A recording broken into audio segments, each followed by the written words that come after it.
Hanahan with Littlesleepersanddreamers.com, and I am your pediatric sleep consultant. Oftentimes, you'll hear parents talk about their children falling asleep in the car. Is it safe?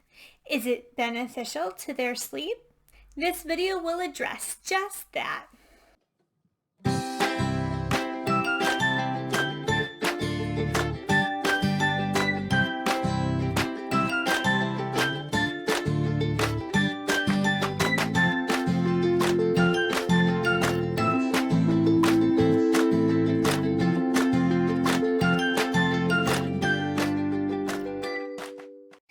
So is it safe to let your child sleep in a car seat? Well, for a short trip during travel, it's completely safe. There are no risks involved. But you do want to keep in mind of the 2-hour rule. So car seat manufacturers say that you should not have your child sleep in a car seat for more than 2 hours in every 24-hour period. If your child falls asleep in the car, it is very tempting to keep them in their seats, to not want to transfer them to a crib or bassinet because it could wake them up and end their nap. I get it. It is very tempting to keep your child napping to get the rest that they need, because isn't that the goal? But AAP, the American Academy of Pediatrics, says to take your child out of the car seat as soon as you are done traveling. Why?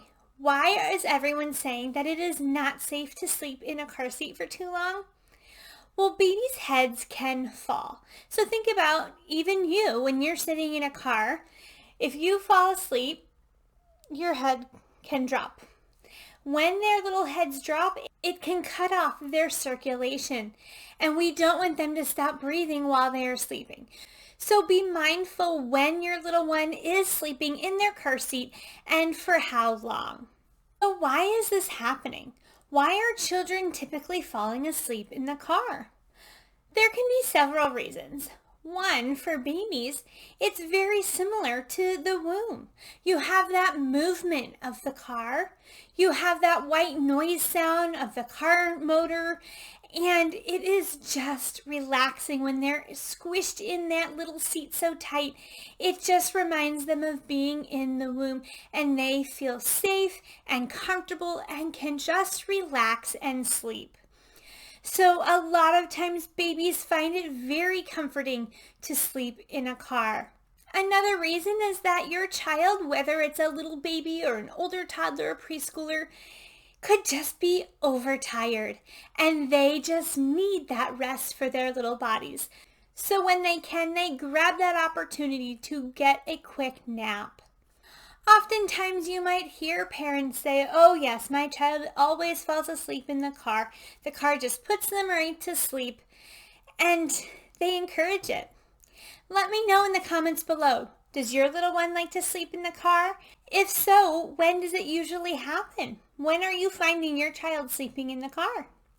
Now, as common as this is, should it be encouraged? Should you be allowing your child to sleep and get little cat naps in the car? Or is it disturbing their sleep and they are not getting the best restful sleep or nighttime sleep because of these car naps? The answer is you should try to avoid it. There are some times where it is not prevented or that you should actually encourage it, and I'll get into that in a few minutes. But for right now, you want to do your best to prevent these car naps if possible. The number one thing you can do is to get your child on an appropriate schedule. If you get them on a right schedule, they will be less tired when it is time for the car, and they won't be as quick to fall asleep. If you would like to have a free schedule specifically for your child's age, go ahead, grab it from the link in the description box below, and you can get your child on the right track today. Now, another thing you can do is if you know that it's going to be nap time soon, or you know it's going to be bedtime soon, as much as you can, try to avoid the car at those times.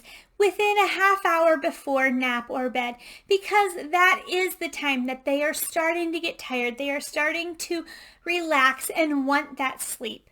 So if you can, avoid the car at that time so that they are not tempted to take a car nap. Now, one of the 5S's is sucking.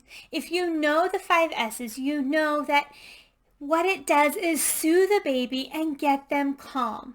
So if you can avoid the sucking, it will help to eliminate that temptation to relax and go to sleep.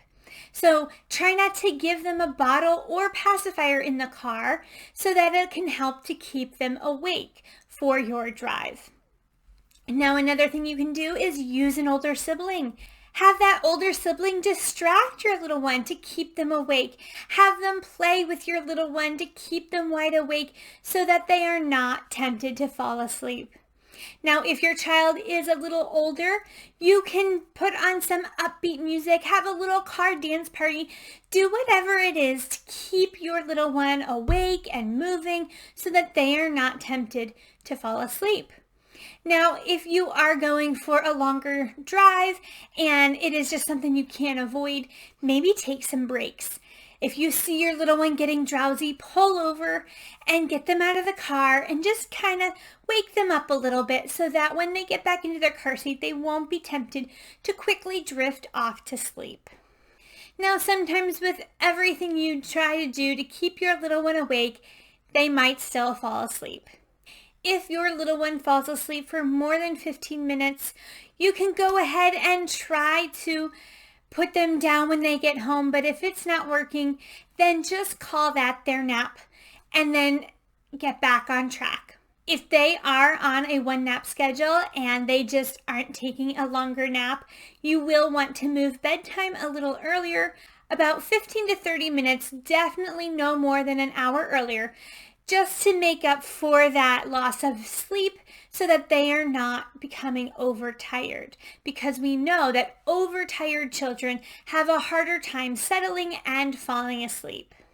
Now, I've told you many ways of how to prevent car naps because it's not that beneficial to their sleep. If they're sleeping in the car and getting that extra daytime sleep, then they might have more night wakings or have a harder time falling asleep when it is bedtime.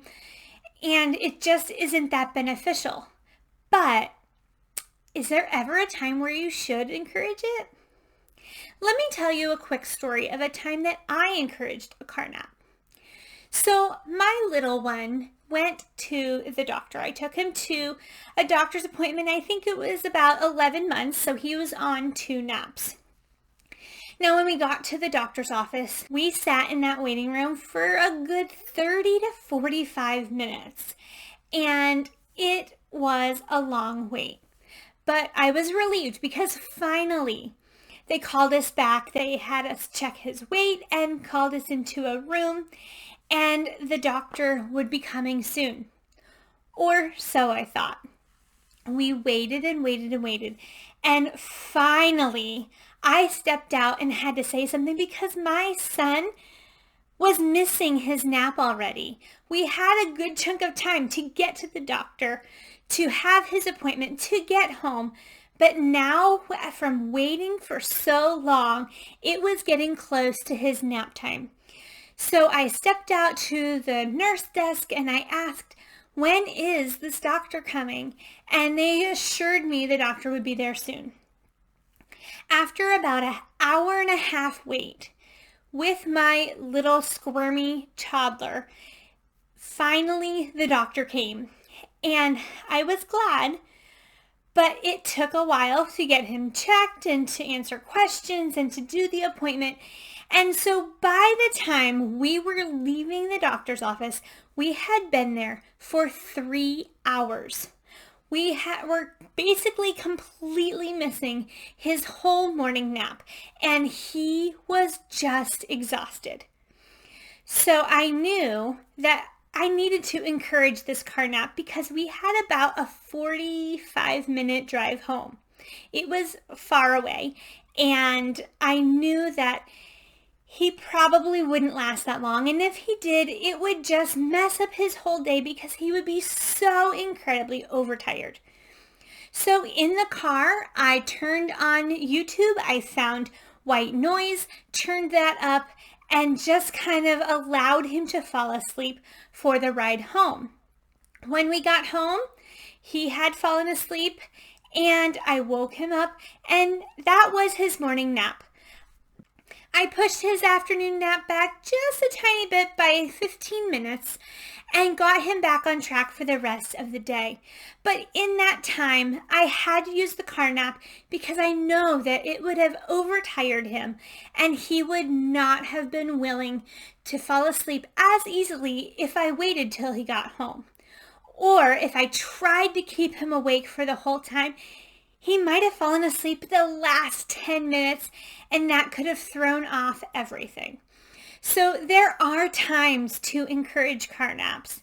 Another example is if you have a little one on a 3-nap schedule and your little one goes to daycare, they might need just a short little 15-minute car nap on the way home from daycare to get them through the rest of the evening and to get to bedtime on time. So sometimes it's even suggested to do about a 15-minute car nap on the way home from daycare just to take the edge off, to keep your little one from getting overtired.